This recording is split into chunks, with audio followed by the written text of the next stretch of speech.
Aktivnosti u području obrazovanja su u protekloj, kao i u svakoj prethodnoj godini, bile brojne, raznovrsne i bogate.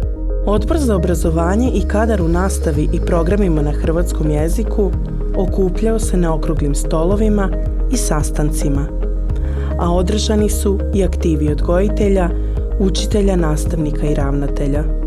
Održano je nekoliko stručnih skupova u Dubrovniku, Osijeku, Novom Sadu i Beogradu. A ove godine već je 6. generacija završila lektorat hrvatskog jezika na Filozofskom fakultetu u Novom Sadu. Djeca su nam, kao i uvijek, bila aktivna i uspješna na brojnim natjecanjima organiziranim od strane Ministarstva prosvjete Republike Srbije, ali i na onima koja su organizirana za našu zajednicu, a vidljiva u Republici Hrvatskoj, kao što su Čitanjem do zvijezda, Mreža čitanja,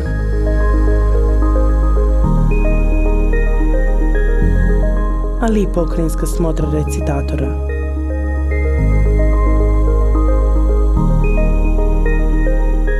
Bili smo na brojnim manifestacijama,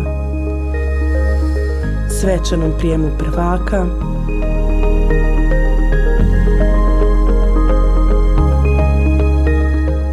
danima škola, sunčanoj jeseni života, Hrtskovom maskembalu u Subotici i Monoštoru,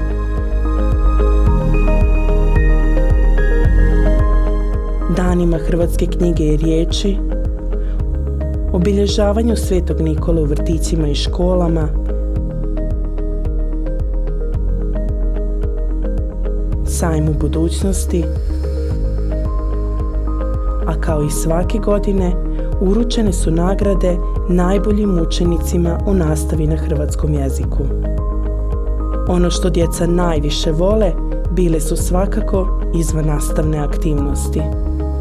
Program profesionalne orijentacije u Novom Vinodolskom, gdje su ljetovali i učenici cjelovite nastave i oni koji slušaju hrvatski jezik s elementima nacionalne kulture.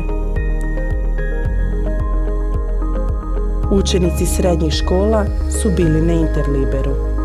Moderna tradicija je spojila gimnazijalce iz Zagreba i Subotice. Mali maturalac u Zagrebu, Splitu, Sinju i Trogiru. Veliki maturalac u Mostaru, Međugorju i Sarajevu. Jednodnevni izleti u Somboru i Monoštoru, Sremskoj Mitrovici i Novom Sadu, Iloku. Konferencije u Zagorju, razmjena učenika u Žrnovnici kraj Splita. Ono što se najznačajnije dogodilo jest da je vrtić Marija Petković Sunčica završen, a osigurali smo i 86 stipendija za studente koji studiraju u Republici Srbiji.